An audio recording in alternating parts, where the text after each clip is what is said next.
and were subjected to the consequences of the Cold War for many decades.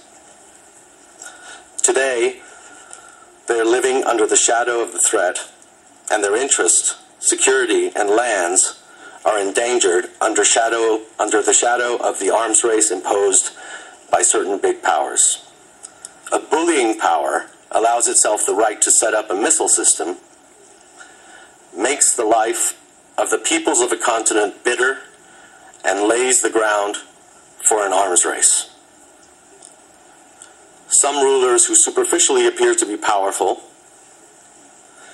believe the tools they have at hand can be used at any time and for any purpose, and consequently threaten others and cast the shadow of insecurity over nations and regions.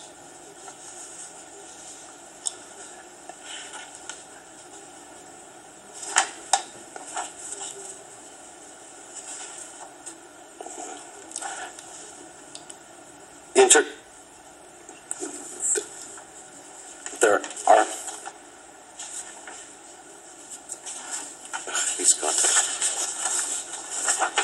international organizations and mechanisms clearly lack the capacity to overcome problems and challenges, to put in place fair and just relations and peace, fraternity, and security.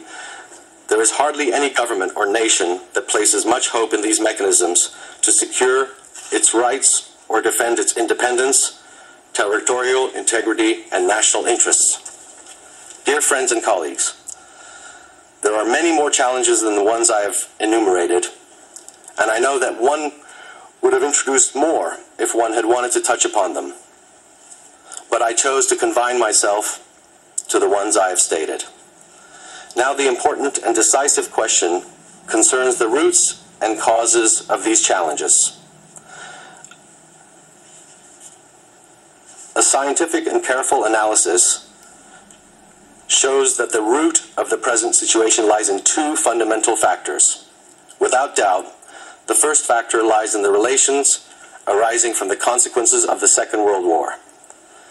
The victors of the war drew the roadmap for global domination and formulated their policies not on the basis of justice, but for ensuring the interests of the victors over the vanquished nations.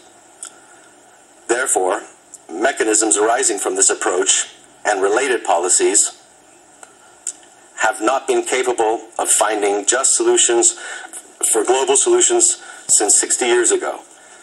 Some big powers still behave like the victors of the World War and regard other states and nations, even those that had nothing to do with the war, as the vanquished,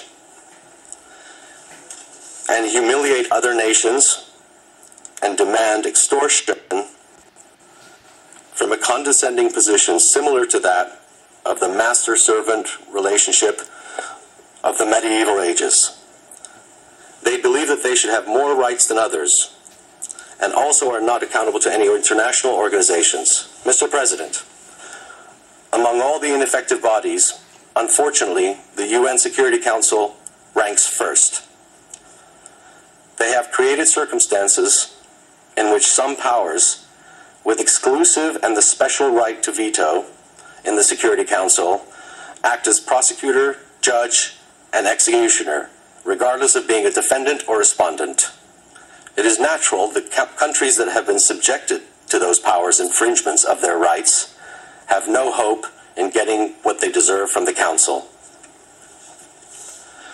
Unfortunately, humanity has witnessed that in all long wars, like the Korean and Vietnam Wars, the war of the Zionists against the Palestinians and against Lebanon, the war of Saddam against the people of Iran, and the ethnic wars of Europe and Africa, one of the members of the Security Council was one of the belligerents or supported one party against the other, usually the aggressor or the conflict itself.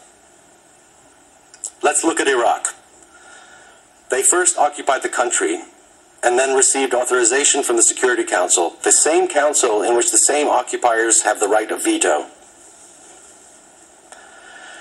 Who should the people of Iraq complain about? And to where should they take their complaints with hopes of securing their rights?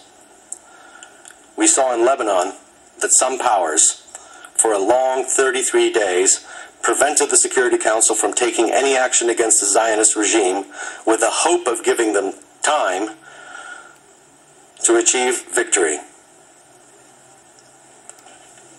However, when they became disappointed in seeing their hopes unfulfilled, they decided to cease the hostility by adopting a resolution.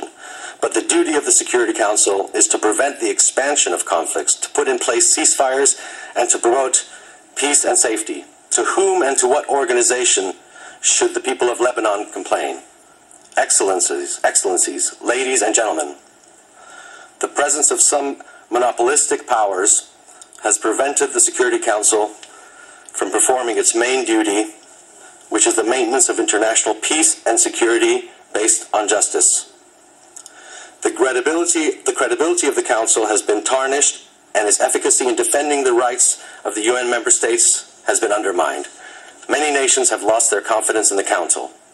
Some other mechanisms, such as the monetary and banking mechanisms, are in the same undesirable situation and have been turned into tools for the imposition of the wishes of some powers on other nations.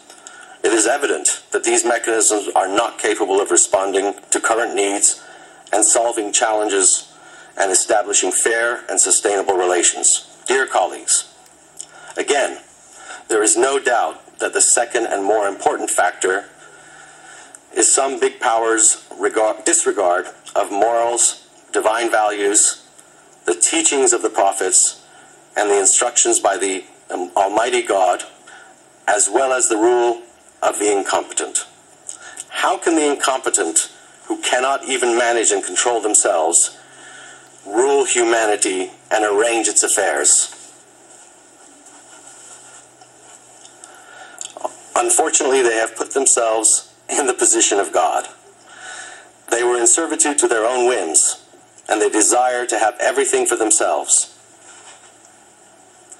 For them, human dignity and the lives, properties, and territories of others are no longer respected.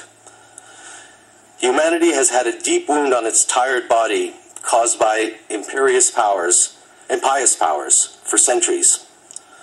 Today,